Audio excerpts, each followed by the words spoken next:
I just connected my webcam and now we'll discuss some basic. So please record the session. Sure, I'll record the session. Don't worry.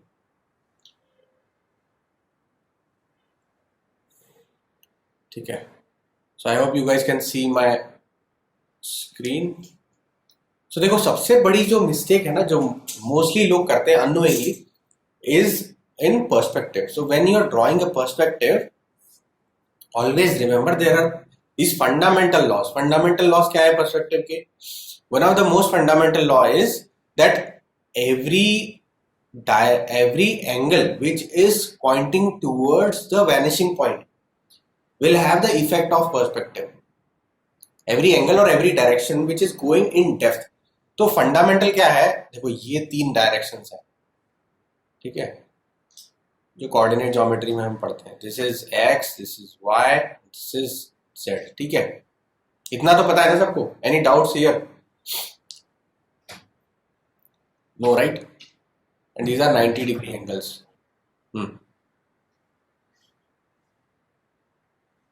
ठीक है.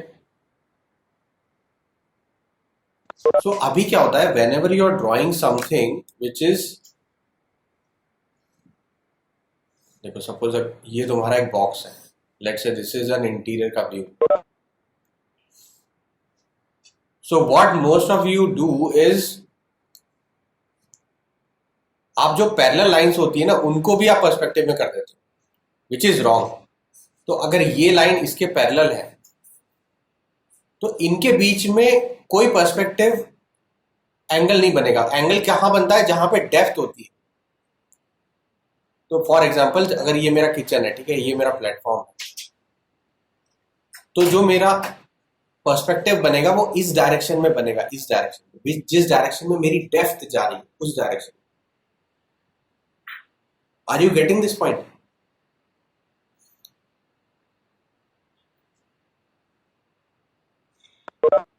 This is one of the biggest mistakes that most people are doing. अभी क्या होता है, when somebody is drawing, everyone is admitted now. There's no one waiting outside. So देखो क्या होता है, सबसे major problem whenever you are drawing something which is like this on the horizontal. Let's say this is your kitchen top. So let me just erase this part.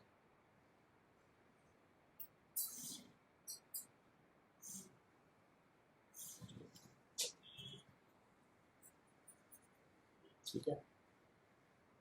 Now whenever I am drawing something, let's say this is my kitchen top, so I am drawing the gas burner something like this, then some water vessel something like this, and then I am drawing some microwave oven like this. So ये वाली edge और ये वाली edge parallel होनी चाहिए. इन दोनों के as में अगर पैरेललिज्म नहीं होगा तो ये डिस्टॉर्टेड लगेगा. सो हमने क्या रूल डिस्कस किया? रूल ये है कि जब कोई ऑब्जेक्ट पर्सपेक्टिव में है और अगर उसका एक डायमेंशन डेप्थ को डिनोट करता है, मतलब एक, जैसे मैं यहाँ पे बैठा हूँ, let's say this is a box, right? तो ये बॉक्स है आपके पास, right? You guys are able to see the box. So if this box has this surface as plane which is facing you and this dimension is going towards depth. ठीक है, ये depth में जा रहा है. तो जब मैं इसका पर्सपेक्टिव ड्रॉ करूंगा तो मैं एक वैनिशिंग पॉइंट लूंगा जहां से ये वैनिशिंग पॉइंट को फॉलो करेगा. ये वाला डायमेंशन, ये जो डायरेक्शन है, ये वैनिशिंग पॉइंट को पॉइंट आउट करेगी. तो इसी डायरेक्ट डायमेंशन में मुझे पर्सपेक्टिव का डिस्टॉर्शन फील होगा, इस वाले डायमेंशन में नहीं होगा. You getting the point? देखो फिर से मैं दिखाता हूँ. This is one example. Again, going back to a magazine. So if this is a layout of a hotel, you see this particular building, right? Or this bottom side of the pool.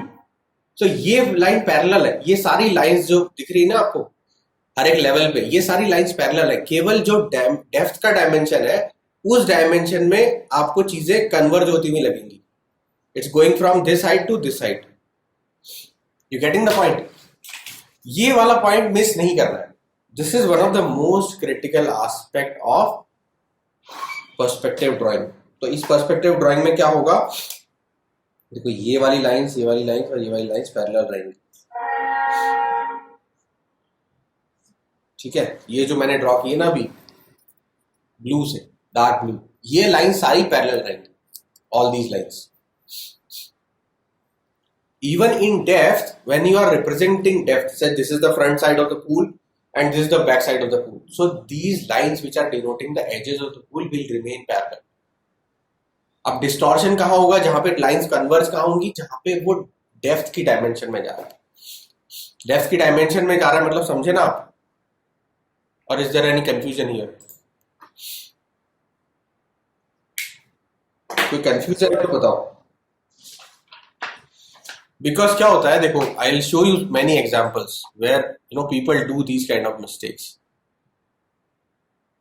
और अगर आप consciously वो mistakes करोगे तो फिर you will feel like I am getting selected, but the score will be something else altogether.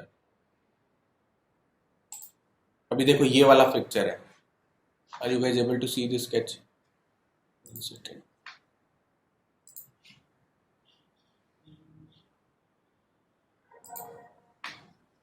Sharing, stop sharing,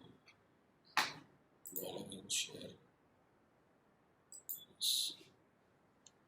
Now you can see. ठीक है, this is a sketch. Are you guys able to see the sketch? Yes, sir.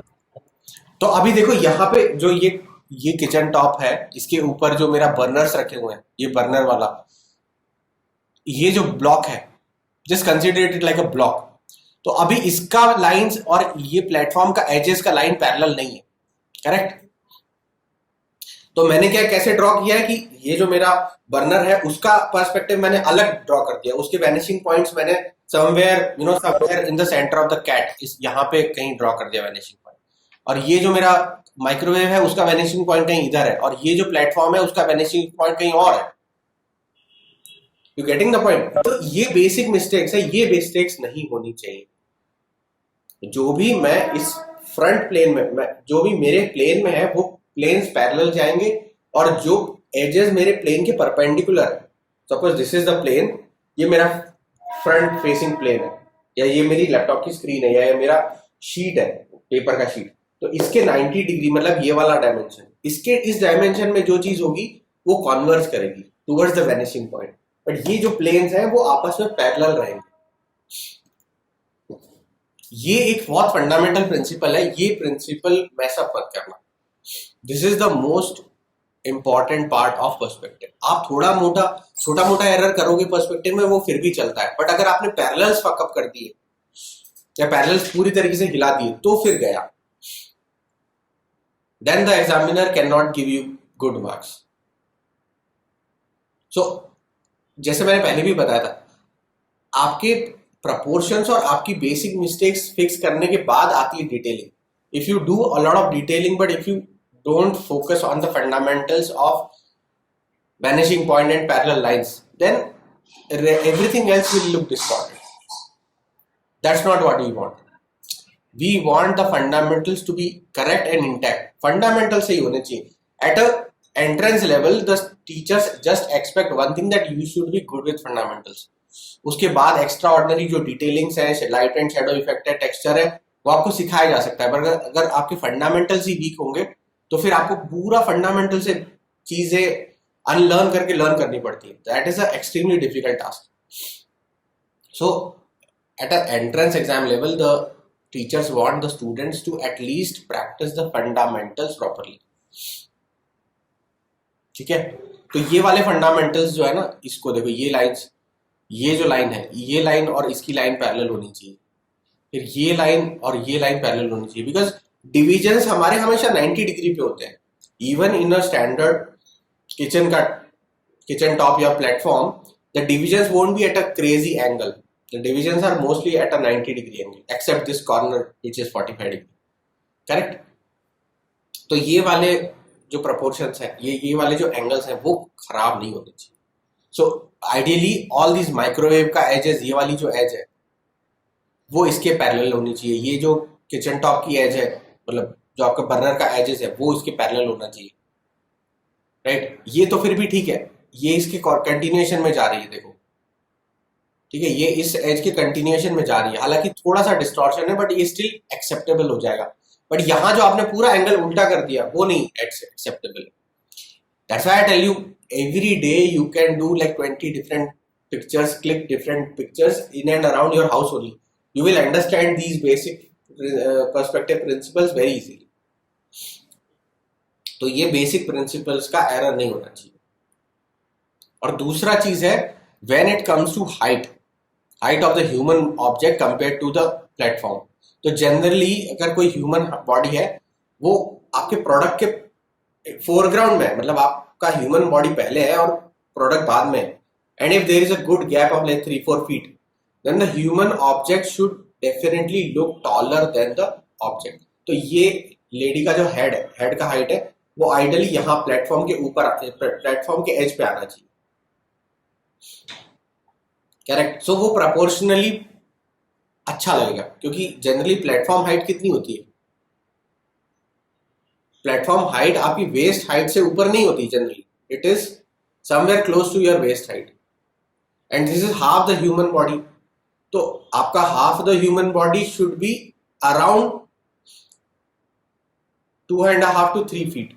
तो actually ये जो height है यहाँ पे अभी gap बहुत ज्यादा दिख रहा है, राइट। ये इतना गैप नहीं दिखना चाहिए। If this lady is a full grown female then we expect the height around 5'3" और 5'2". सो उस प्रपोर्शन में things have to be drawn at a certain angle or proportion। और इसका भी देखो बर्नर का विड्थ कितना ज्यादा है, विड्थ टू डेप्थ रेशियो इतना ज्यादा नहीं होता है बर्नर्स में। जैसे आपका ये फ्रंट में कुछ प्लेट्स रखा हुआ है, तो इस प्लेट का साइज वर्सेस दिस वेसल का साइज इज परफेक्ट, क्योंकि डेप्थ में जाते जाते प्रोडक्ट्स छोटे हो जाते हैं। तो सिमिलरली जो आपका फ्रंट में ऑब्जेक्ट होगा उसका स्केल आपको प्रोपोर्शनली थोड़ा बड़ा रखना पड़ेगा। Rest every detail is good, but these fundamental basics of parallel lines ना, ये बहुत मैटर करता है। This is one of the key principles that a lot of you do knowingly unknowingly, and this is where correction is needed. मतलब आप देखो, आपने बहुत सारा टाइम इन्वेस्ट किया, इतना सारा डिटेल्स ड्रॉ किया, बट फंडामेंटल्स अगर डिस्टॉर्ट हो गए तो मेरा ध्यान इमीडिएटली उन डिस्टॉर्शंस पे जा रहा है कि अरे ये प्लेटफॉर्म का बर्नर तो बिल्कुल गड़बड़ है, ये माइक्रोवेव का डेप्थ भी बिल्कुल गड़बड़ है। देखो बहुत फंडामेंटल से सोचो, अगर ये एक ब्लॉक है, ये ब्लॉक का मुझे ये वाला साइड भी दिख रहा है और ये वाला साइड भी दिख रहा है, तो मुझे इस माइक्रोवेव का भी फ्रंट और राइट साइड दिखना चाहिए ना। This is also a box over a box. You getting the idea? देखो फिर से समझाता हूँ, ट्राई दिस थिंग, ठीक है। एक और बॉक्स है, अब ये बॉक्स और ये बॉक्स पैरेलल में रखा है, तो अगर मुझे इसका साइड प्रोफाइल दिख रहा है तो मुझे इसका भी साइड प्रोफाइल दिखेगा ना। Are you getting the point और नॉट? Yes sir. तो इसलिए क्या होगा कि अगर जो आप अगर आप ड्रॉ ऐसा कर रहे हो, अगर वो इस तरीके से रखा हुआ है तो बात अलग है कि आपको इसका तो साइड प्रोफाइल दिखेगा बट इसका साइड प्रोफाइल नहीं दिखेगा। But generally microwaves are like big objects, we don't keep it at a distorted angle. Generally in a standard kitchen everything is kept at parallel surfaces and at a 90 degree angles, right. आपके drawers भी generally 90 degree पे cut out होते हैं, right. तो आपका platform का surface अगर ऐसा है तो आपका ड्रॉवर ऐसी तो उसमें से बाहर निकलेगा ना। 45 या 75 डिग्री पे तो ड्रॉवर बाहर नहीं आते। So you have to make sure that these small mistakes you don't do. Once these things are fixed, now everything will score much better. So all these attention to detail, that extra cat you have drawn and extra vessels and all the mixer, grinder, blender, water purifier, everything is drawn well. वो additional details का value है, but वो additional details का value तब है जब आपका perspective basically fixed हो, ठीक है। तो this was one of the basic mistakes that I wanted two point out. And ऐसी बात नहीं कि आपको पता नहीं है, it's just that you draw it unknowingly. या कई बार हम बहुत फंडामेंटल्स को इग्नोर कर जाते हैं, तो वो फंडामेंटल्स हमेशा ध्यान रखना। फंडामेंटल क्या है? I again tell you, fundamental is जो डेप्थ का डायरेक्शन है उसी में पर्सपेक्टिव आएगा, और आपका जो ओवरऑल व्यू का वैनिशिंग पॉइंट होगा वो कॉमन जाना चाहिए, ठीक है, unless until you are drawing some extremely complex perspective drawings which is not the case here. तो आपका जो वैनिशिंग पॉइंट होता है किसी भी व्यू में, स्पेशली इंटीरियर्स में, आपका वैनिशिंग पॉइंट 1 या 2 होना चाहिए, उससे ज्यादा नहीं हो सकता। और most of the time you should try to focus on just one vanishing point, और वैनिशिंग पॉइंट को आपको बहुत दूर बनाना चाहिए, ऐसा नहीं कि उस एरिया के कहीं सेंटर में ही डाल दिया तो everything will look extremely distorted. That's not the idea. देखो आइडिया क्या है, जब आप कोई भी इंटीरियर ड्रॉ करते हो तो आपको डिटेल्स करनी है और बेसिक प्रपोर्शन में चीजें इजी टू विजुअलाइज होनी चाहिए, that's all. That's the key perspective of that's the key idea of asking you to draw all these things. उसके अलावा कोई उसका मेजर पर्पस नहीं है। This is one of the most important things, that आपको बाकी सारे ऑब्जेक्ट्स प्रपोर्शनली ड्रॉ करते आते हैं कि can you draw 20 different objects inside a kitchen in a proper perspective and proportion, that's all. So platform का height and all those things are well drawn, but the objects which are very important on the platform, उसका आपस में proportion and a human figure nearby, that is very important. ठीक है, तो I hope the things are clear now. ठीक है, now we can move to the next thing. Still some people are waiting, यार.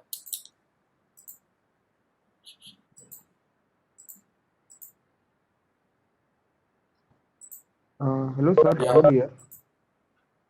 Sir, I want to ask you one thing Yeah. about where to put vanishing point. I Hmm. get confused in there. हाँ, अभी देखो How vanishing to point, decide?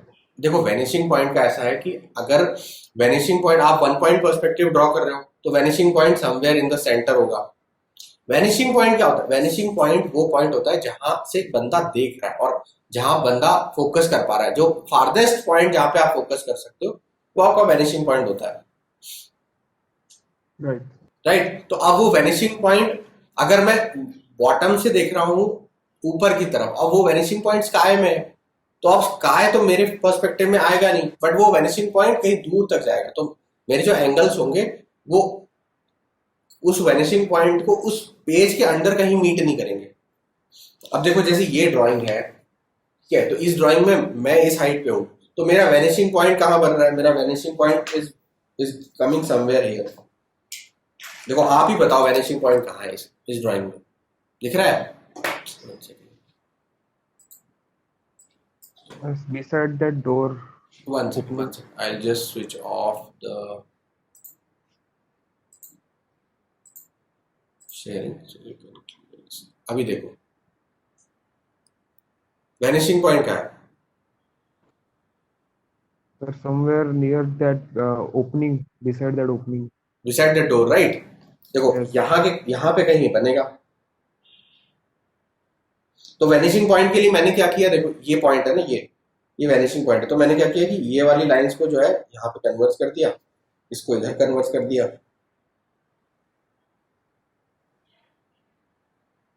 इसको यहाँ पे extend कर दिया, इसको यहाँ एक्सटेंड कर दिया। तो somewhere at this point the vanishing point is, ठीक है ना? Yes, sir. तो अब वैनिशिंग पॉइंट क्या है? मैं जिस हाइट पे खड़ा हूं और मैं जिस हाइट से पिक्चर ले रहा हूं, या टू बी प्रिसाइज जहां पे मेरा वो कैमरा का लेंस है, जहां से शूटिंग हो रही है, उस हाइट पे जो फारदेस्ट पॉइंट होगा उसको आप वैनिशिंग पॉइंट बता लेते हो। Simple. Okay. Got it, sir. अब देखो इसी चीज को अगर आप और किसी एग्जांपल से देख लीजिए,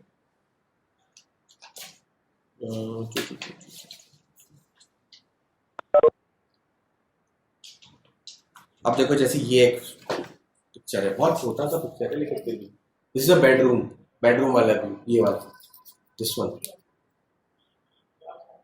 राइट। तो अब इस वाले व्यू में कहां पे है वैनिशिंग पॉइंट?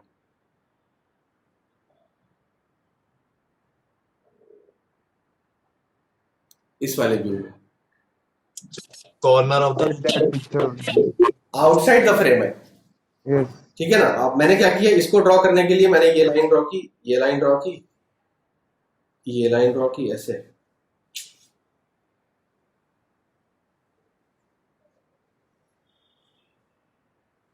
तो ये मेरा वैनिशिंग पॉइंट बन गया, देख रहे हो, all the blue lines. So the vanishing point is actually outside the frame. अब ऐसा क्यों हुआ? ऐसा इसलिए हुआ क्योंकि मैं जिस एंगल से फोटो ले रहा हूं वो फोटो, और जिस एंगल की तरफ मैं पॉइंट आउट कर रहा हूं वो एक्चुअली उस फ्रेम के सेंटर में नहीं है। बेसिकली ये जो फोटो लिया गया है, ये फोटो ऐसे लिया गया है कि आपने फुल विड्थ लिया और फिर उसको क्रॉप कर दिया। तो क्रॉप में क्या होगा कि वो जो सेंटर का पॉइंट है, वो जो वैनिशिंग पॉइंट सेंटर में आना चाहिए था, वो क्रॉप आउट हो गया। कई बार ऐसा होता है, when you are doing a framing or a layouting, you generally crop certain pictures and उसकी चक्कर में vanishing point बाहर चला जाता है, but that's fine. The point is कि आपका vanishing point जो है ना, वो जनरली एक ही होना चाहिए। बहुत सारे vanishing point होंगे तो आप unnecessarily confuse हो जाओगे, उसकी जरूरत नहीं है। और हमेशा vanishing point के परस्पेक्टिव से मत सोचो। मतलब अगर वो exercise specifically vanishing point draw करने के लिए है, आप पर्सपेक्टिव का ही क्वेश्चन है तो बात अलग है, but in general what you should focus on कि मेरा कोई भी ऑब्जेक्ट आपस में पर्सपेक्टिव वाइज डिस्टॉर्टेड ना लगे। ऐसा नहीं होना चाहिए कि आपने 4 ऑब्जेक्ट बनाए तो एक की एजेस ऐसे जा रही है और एक की एजेस ऐसे जा रही है। Try to draw things in parallel. तो ये जो बॉक्स है, अगर इन 2 बॉक्सेस के बीच में इतना डेप्थ है, इतना हाइट है, इतना डिस्टेंस है, तो भी लाइंस जो है ना वो आपस में पैरेलल दिखनी चाहिए। When things are moving away from each other also, तो जो जिस प्लेन में आप देख रहे हो, प्लेन मतलब ये मेरा प्लेन है, या सिंपली पुट जिस हाइट पे आपकी स्क्रीन है, जिस प्लेन में आपकी स्क्रीन है, लैपटॉप की स्क्रीन या फोन की स्क्रीन, तो ये जो स्क्रीन है ये मेरे हमेशा मेरे आईज के 90 डिग्री पे रहेगी, करेक्ट। ऐसे देख रहा हूं तो ये 90 डिग्री है, तो ये जो प्लेन जा रहा है ये हमेशा पैरेलल ही मूव करेगा। ये प्लेन अगर मेरी ये शीट है तो ये शीट कभी ऐसे या कभी ऐसे टेढ़े मेढ़े नहीं हो, करेक्ट। तो इस प्लेन में चीजें हमेशा पैरेलल रहेगी, और इसके एंगल में जो भी प्लेन जा रहा है उसमें मेरा डिस्टॉर्शन जाएगा। डिस्टॉर्शन मतलब यहाँ पे मेरी हाइट, सपोज पिलर की हाइट इतनी, तो जाते जाते जाते जाते और छोटी होती जाएगी, right. That's why I tell you कि ये वाली मैगजीन की एक्सरसाइज किया करो। This is the best thing, best investment. 20-30 rupees में पुरानी मैगजीन ले आओ and just try to draw these lines, जैसे मैंने अभी किया। जस्ट ट्राई टू ड्रॉ की पर्सपेक्टिव कहाँ जा रहा है, उससे आपको बहुत इजीली समझ में आएगा कि क्या पर्सपेक्टिव हो जा रहा है। एंड नॉट नेसेसरी कि हर पिक्चर में आपको पर्सपेक्टिव दिखे ही दिखे। पर्सपेक्टिव जनरली आपको बहुत सारे इंटीरियर वाले शॉर्ट्स में समझ में आएगा। तो इंटीरियर डिजाइन की कोई मैगजीन ले लो 30-40 रुपए वाली, और उसमें खूब सारा ड्रॉ करके देख लो, पता चल जाएगा। अब अगर कोई ऐसी फ्रेम है इसमें पर्सपेक्टिव निकालने बैठोगे तो बेमतलब टाइम वेस्ट होगा। पर्सपेक्टिव कहाँ होता है? पर्सपेक्टिव वहां होता है जहां डेप्थ होती है, करेक्ट। अगर डेप्थ का सीन ही नहीं है तो अननेसेसरली बहुत ज्यादा पर्सपेक्टिव डिस्टॉर्शन का जरूरत क्या है? ये चीज बहुत अच्छे से समझने के लिए हमको अननेसेसरी पर्सपेक्टिव फोर्स नहीं करना है किसी चीज में। पर्सपेक्टिव कब आएगा? जब 3-4-5 मीटर की या 100 मीटर की डेप्थ होगी किसी चीज में, ऑटोमेटिकली वो चीज पर्सपेक्टिव में कन्वर्ज और डाइवर्ज होती है। But if you don't have so much of depth in a particular object, I mean depth in the sense between you and the object, if the depth is not very high, then there is no point of drawing a perspective. अगर मेरे को ये mouse draw करना है इस object पे रखा हुआ और आप अननेसेसरली बोलो नहीं इस पे पर्सपेक्टिव ड्रॉ करेंगे, तो कोई पॉइंट नहीं है। There is hardly any depth for me to notice any perspective. ये पर्सपेक्टिव क्या है? Perspective is the distortion of size which is happening because of optics, right. It's a basic optical phenomena. तो अब इतनी depth ही नहीं है मेरे पास, तो पर्सपेक्टिव लगाने का कोई कॉन्सेप्ट ही नहीं आता। You getting the point? Yes, sir. इस चीज को बहुत अच्छे से समझो। अगर कोई suppose there is a question, there is a scene where you are suppose to draw a spoon inside a glass and it's filled with half the water and all, उसमें अननेसेसरली पर्सपेक्टिव लगाने की जरूरत नहीं है। उसमें कोई भी perspective लगा के कुछ एक्स्ट्रा ऑर्डिनरी होने नहीं वाला, तो आप अननेसेसरली 2-4 मिनट 5 मिनट उसमें खर्च करोगे कि पर्सपेक्टिव ग्रिड ड्रॉ करेंगे and all that, no use. Perspective का पर्पस तभी है जब डेप्थ हो, क्योंकि डेप्थ पे ऑटोमेटिकली चीजें छोटी दिखने लगती है। ठीक है, इतना क्लियर है? Yes. तो ये वाली basic mistakes please try to avoid. और क्या चीज है? और 2-3 चीजें हैं ह्यूमन बॉडी से रिलेटेड। तो देखो, एनाटॉमी प्रैक्टिस का कोई और ऑप्शन नहीं है यार। एनाटॉमी प्रैक्टिस के अलावा इस चीज को इम्प्रूव करने का कोई ऑप्शन नहीं है। You have to practise those basic stick figures and basic human body proportions, and it's a one time activity. Once you know, it's like swimming. एक बार आपको तैरना आ गया, once you know how to swim, you will never get drowned unless until you are, dropped in the middle of the ocean and you get exhausted. But most likely these are like one time skills which, once you acquire, then you will never make these kind of silly mistakes. So 15-20 दिन की बात है, just focus 1 hour every day for anatomy sketching and then you are done for life. Then you will not be, messing around these basic proportions. So if you see in this particular sketch, am I sharing the screen or not? So if you see in this particular sketch, right? So now the student has done effort, the hard work is done there, but just because the person is not aware of fundamentals like the neckline or shoulder line or basic proportions or the basic centre of gravity of the human figure, so इसलिए कहीं ना कहीं वो distorted लगता है। Correct? So my point is, I always tell you guys that आपको बहुत ज्यादा हार्ड वर्क नहीं करना है, आपको सही तरीके से अटेम्प्ट करना है, that's all. You don't need to draw too many lines. A lot of you are doing this mistake that you spend a lot on drawing like 20 different lines और रिग्रेसिंग द लाइन। वो regress करने की जरूरत नहीं है, basic proportions की practice कर लो, उसके बाद जो एक सिंगल स्ट्रोक आप ड्रॉ करोगे ना, उस सिंगल स्ट्रोक में काम हो जाएगा। You don't need to draw like 20 different lines और all that texture and everything, जरूरत नहीं है। सिंगल स्ट्रोक का पावर समझो, उसका बहुत ज्यादा महत्व है। And specially when you are a designer, you have to draw like 20 different options every day, then you cannot afford to do all that hatching and texturing and all that. You're supposed to churn out ideas like a machine. तो machine level पे काम करने के लिए आपका line drawing वाला activity बहुत अच्छा होना चाहिए। ठीक है? What else? स्केचिंग से रिलेटेड कुछ था?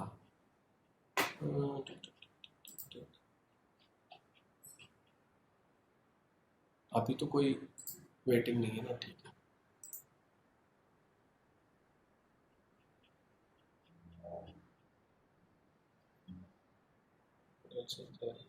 हाँ देखो, ये वाला प्रैक्टिस है ना, ये वाला प्रैक्टिस करते रहो। ये जितना ज़्यादा प्रैक्टिस करोगे उससे आपकी स्पीड बढ़ेगी, और जितना स्पीड बढ़ेगी उतनी आपकी स्केचिंग अच्छी हो जाएगी। This is good. हाँ देखो, ये जो सिंगल स्ट्रोक का ब्यूटी है ना, वो हमको अचीव करना है। Single stroke is very very powerful. Once you know how to draw things with single stroke, you will never go back to that खच वाला drawing. It's useless. देखो कितना बढ़िया, कितना पावरफुल क्लीन स्ट्रोक है। 1-2 स्ट्रोक्स में काम हो जाता है। देखो ये हैंड बना दिया ना, दिस इज गुड इनफ।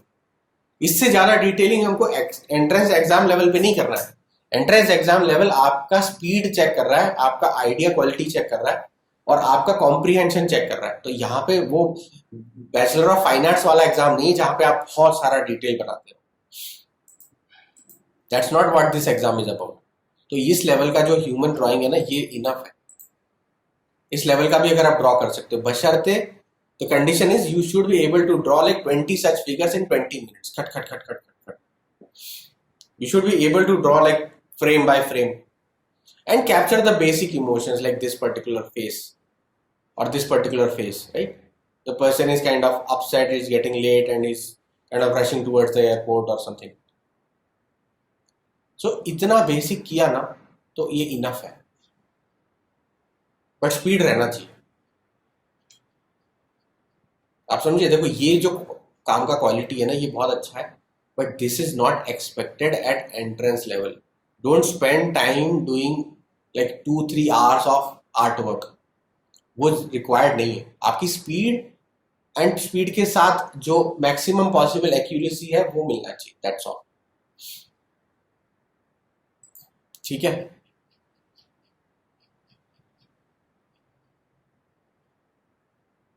तो ये जो क्वालिटी है ये वाली, इसको प्रैक्टिस करते रहो।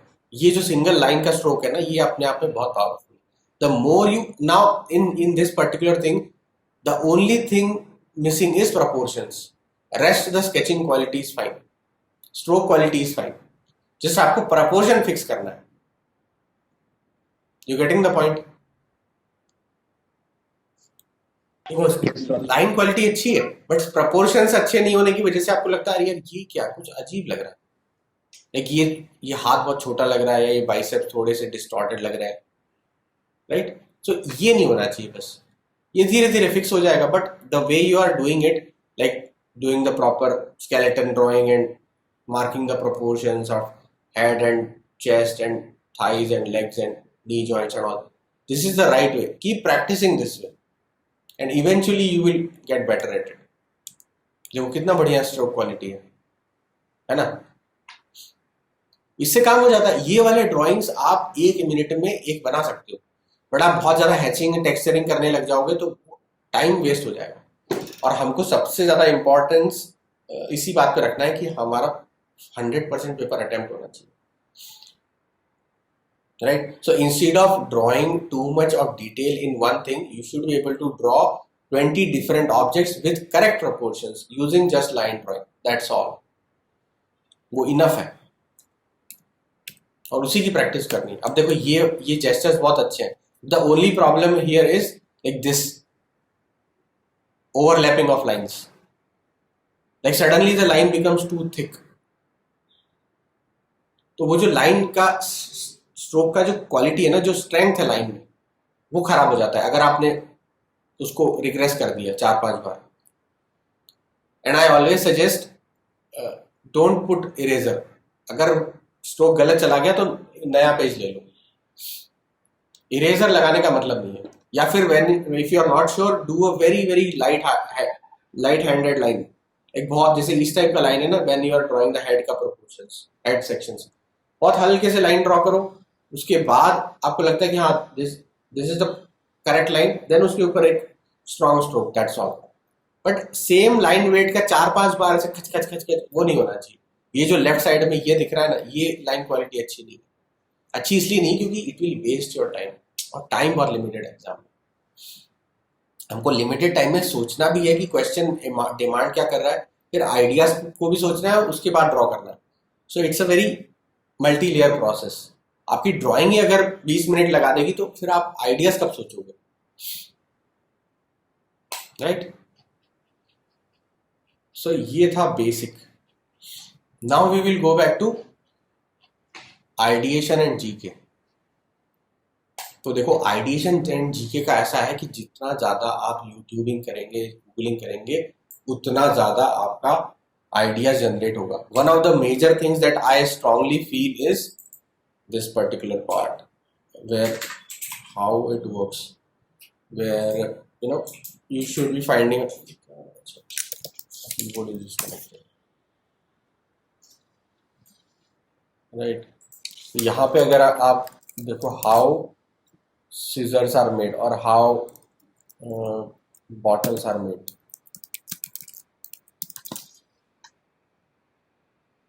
जितने भी अपने घर के अराउंड ऑब्जेक्ट्स हैं, whatever day to day objects that you find, just Google about them, how they are made. Just by the process itself, you will find a lot of inputs. You will understand a lot of details about the manufacturing process as well as the geometry of manufacturing. अब देखो, जैसे अगर आपने ये die casting देख लिया, अब उस डाई कास्टिंग से रिलेटेड अगर कोई क्वेश्चन आता है तो आप बहुत इजीली उसको सॉल्व कर पाओगे. Are you getting the idea?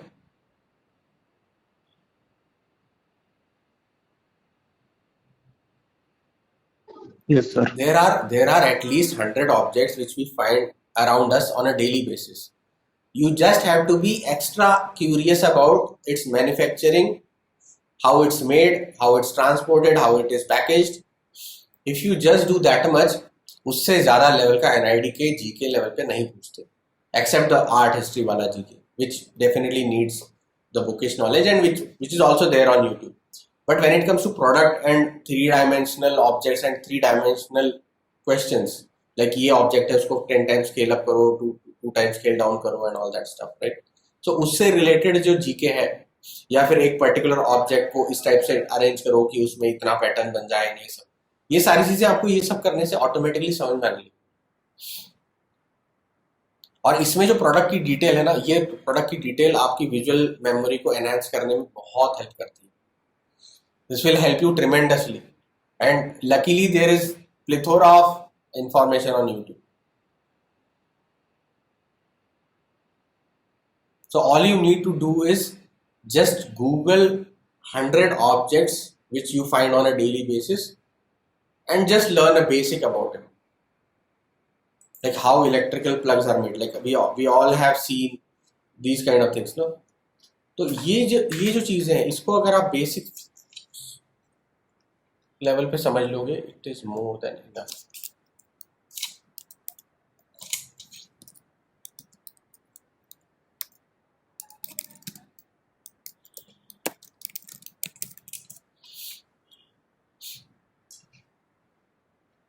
ये देखो, अब जनरली होता क्या है कि majority of questions will revolve around everyday objects and people will not be able to draw enough details. They may just ask you like draw a 3-pin plug and its socket, and you will be like अरे कितने holes होते हैं 3-pin plug के socket में?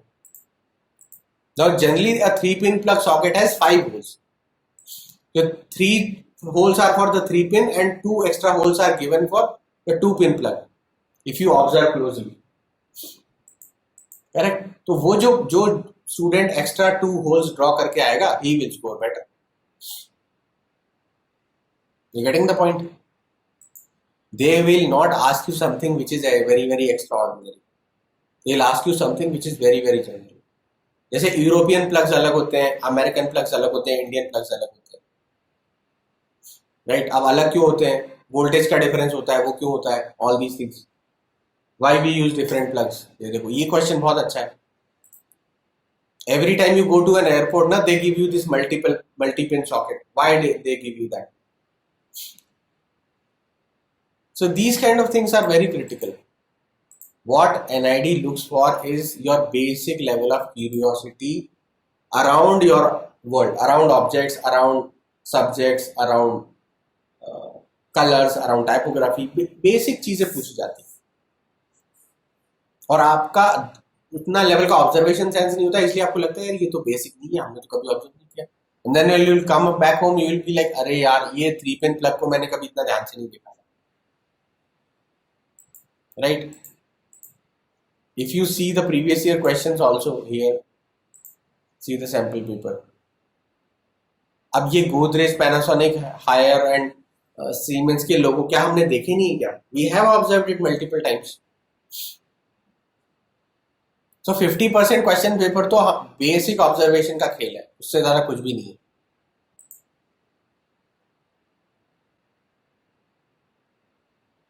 Right? अभी जैसे ये है question number 14, given below are 4 spheres, arrange them in such a manner that each sphere simultaneously touches each other. बताओ क्या शेप होगा? Question number 14, it shouldn't take you more than 3-4 seconds. हाँ, pyramid type. It's called tetrahedron shape. जो diamond का structure होता है ना, हम 6th 7th 8th में पढ़ते हैं, डायमंड एंड ग्रेफाइट का carbon structure,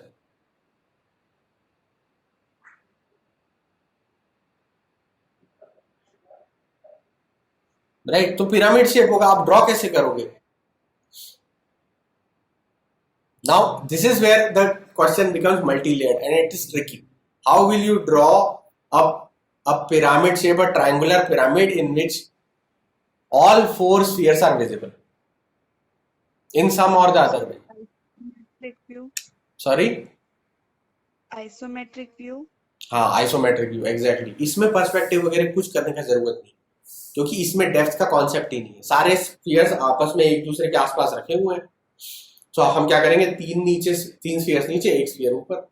but here the trick is how will you draw and will you be able to draw proportionately and accurately. That's all.